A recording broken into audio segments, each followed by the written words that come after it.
Hello, Cancer and Cancer Rising people. This is your astrological forecast for the month of October 2016. And this also applies if you have a Cancer Rising. I think I just said that. Oh, that's redundant. Well, people are going to ask anyway, so there you go. It does. It does. Check your rising signs. So, quick reminder for you guys, weekly horoscopes are now a little bit different. I've incorporated astrology into them, and they are now a bi-weekly horoscope, which means that it's covering 2 weeks at a time. So what I've done is I've set it up where it's like we do astrology in the first half and tarot in the second half. So, that way, if, you can actually see for 2 weeks whichever one, resonates with you. And if you resonate with both, well, you get a heck of a lot of videos. So, maybe you want to check those out. If you haven't checked out the weeklies before, because they were all tarot, but now they're astrology, they do cover material that's more on a day-to-day basis, which might be better for weeklies and not so much for big monthly trends like these horoscopes. So you'll be getting more, so you should check them out. And of course, if you want to get a session with me outside of the general horoscopes, you just need to go to my website, integratedmysticism.com. So let's get started here with your October Cancer. Now, October is a lot more of a chill month than we've seen in a while. September got off to a rough start. And we are right at the start of September when I'm recording this video. So September's getting off to a rough start, but October's going to be better. August was really rough. But again, October, totally different. Night and day from those 2 months. Night and day especially from August. Now, we have some leftover energies from September to go over. But for you, I think you're going to like it a lot. Especially those of you who like coming for, the love questions with your horoscopes. We've still got Venus in Scorpio, in your 5th house of romance, from the beginning of the month all the way up until the 18th. And again, this is in the 5th house. Now, this talks a lot more about the amorous nature in partnerships, in romantic relationships. The 5th house, you've got to think of that as kind of more like the infatuation zone. In astrology, relationships are broken up into several houses. So infatuation and romance are not the same thing as commitment, which is why there's different houses for those things. But we've got a great deal of energy going on with Venus being there, making people more affectionate, where you're attracting a lot more people into your space, and you're going to be noticing a lot more dating opportunities. This is also a time where if you have been trying to actually get hold and maintain the attention of a certain somebody, Venus is turning you into that magnet. So if you need to hold somebody's attention that's been maybe a little bit difficult, especially in recent weeks and months, it's going to be a lot easier during this time. We've also got Mars in your partnership sector all month. And again, this is why I draw the differentiation, because the 7th house, this is the commitment zone. So if you have the 5th house, which is like lovey-dovey, infatuation, honeymoon phase, all that sweet stuff, then the 7th house is definitely more like that matured, committed couple kind of energy. It rules all that close, tight, grounded one-on-one types of relationships, including love and romance, but also includes your best friend, your BFF, your business partner, all of that kind of stuff. And Mars is in there really kind of bringing in this sense of a code of honor, okay? Mars is that energy, again, of that warrior's honor. We make promises that we're going to keep. We only make deals that we're going to make good on. And this is excellent for commitment, because Mars works on their honor. And usually with Mars in the 7th house, you can kind of see less tolerance for the superficial and more emphasis on the bonding, okay, which is really, really good for relationships. And it's a nice mix. It's a nice mix because you've got Mars thinking about more of that pragmatic, platonic intimacy, and you've got Venus thinking a lot more about that romantic storybook kind of love, and you get them both at the same time in the first few weeks, and then after that, we've still got plenty of energy going on there. We'll talk about that in a minute. On the 7th of the month, we do have Mercury moving into Libra, which is your 4th house of home and family. And it's going to be there all the way up until about the 24th of the month. And this can actually be really good news for those of you who have been trying to maybe reestablish lines of communication with relatives, if there's been some estrangements, some quietude, or maybe even, a little bit too much difficulty actually having people explain what they really want. Communications have maybe been suffering a little bit. Sometimes emotions can run high and articulation just goes right out the window. So what's going to happen with Mercury here is that people are going to be a little bit more eloquent, which which means that, again, easier communication is going to happen. We've also got Mercury here speeding up processes that you may be trying to have go on around the home, whether they're a home renovation project, a home business, even if you're planning on trying to make a move. And we are coming off of this new moon in this very same area, so a lot of you house hunters, a lot of you travelers are going to have a much easier time in this space.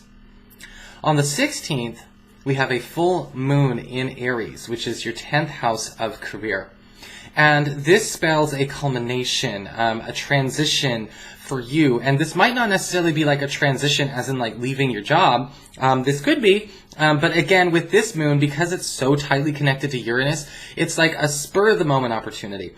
This is definitely something where you're going to be feeling like, oh, okay, like, I really got to jump and take this chance. You know, this could be a chance promotion, a chance transition, again, or a chance job offer. Some of you may actually decide that you are going to move on to greener pastures. But also at the same time, you know, with this energy, we have it being in the interest of increase, you know, so this new place would pay better, or it'd have a bigger title for your resume, or maybe better benefits. But there's a big improvement going on there. This may even just be an internal shift or an internal change with the position that you're normally used to working. But between the 10th and the 30th, those discussions will be happening. On the 18th of the month, Venus leaves that 5th house of romance and goes into Sagittarius, your 6th house of daily work and reputation. And so again, we see more of this focus on the finances happening here, especially when it comes to the doings and goings on around work. When Venus is in your 6th house, your reputation is golden. And if you are looking to find a way to, again, either propagate yourself or to maybe even market your business, maybe you're trying to attract a new line of customers, or you're trying to get into the good graces of somebody very influential, Venus in the 6th house will definitely make it much easier for you. And it'll also show a much easier time making money doing less work. And that's going to be there for the rest of the month. On the 22nd, we've got the Sun moving into your 5th house. And this is a little bit different, okay? Because with the Sun moving into the 5th house, it's kind of hitting all areas of the 5th house. And yes, the 5th house is all about the love and the romance, but it's also about our relationships with our children. And with the Sun here, this is actually talking about healing any kind of bruises, any kind of misunderstandings, any kind of issues that might be sort of impeding on true, you know, happiness or true satisfaction or true peace of mind or peace of space with a child or with a partner. And we're going to be working on this and actually getting more out of this relationship, especially from the 22nd up through the 1st of November, but even going all the way up until the 20th of November. And so there's going to be a big focus on actually bringing quality of life back to that zone for you, both with a partner, whether they are new or existing, or with, you know, a child, or even a parent, you know, you being the child in this area. On the 24th, we've got Mercury moving into this zone. And this is all about speeding up progress and making you quite sociable. You know, with Mercury in the 5th house, more dialogues about long term start to get cemented. You know, actually start talking about graduating from that infatuation and kind of going into affection and going into esteem, going into bonding. And with Mercury also being here, we're having opportunities to have partners open up. If we've been dating somebody for a while, but they still seem a little bit too mysterious, or they seem to have, you know, too much going on, like they're not really sharing. I mean, obviously, if it's like really early in the relationship, there is such a thing as oversharing. But, you know, this person may actually be more available to speak on those matters. Your partner may actually be more verbose, actually, during this time, but it is going to give you clarity into what's making them tick. This is also a time to start goal setting with your partners. You know, those of you who have been trying to get goals, you know, off the ground, you know, when are we going to start getting things to, you know, a little bit more up to speed in this relationship, whether are we going to become official? Are we moving in? Are we going to move somewhere else? Are we going to have another child? All of those talks, all of those future talks will start to, you know, commence and get very serious, but serious in a good way, towards the end of the month. Finally, we have a new moon falling in this area.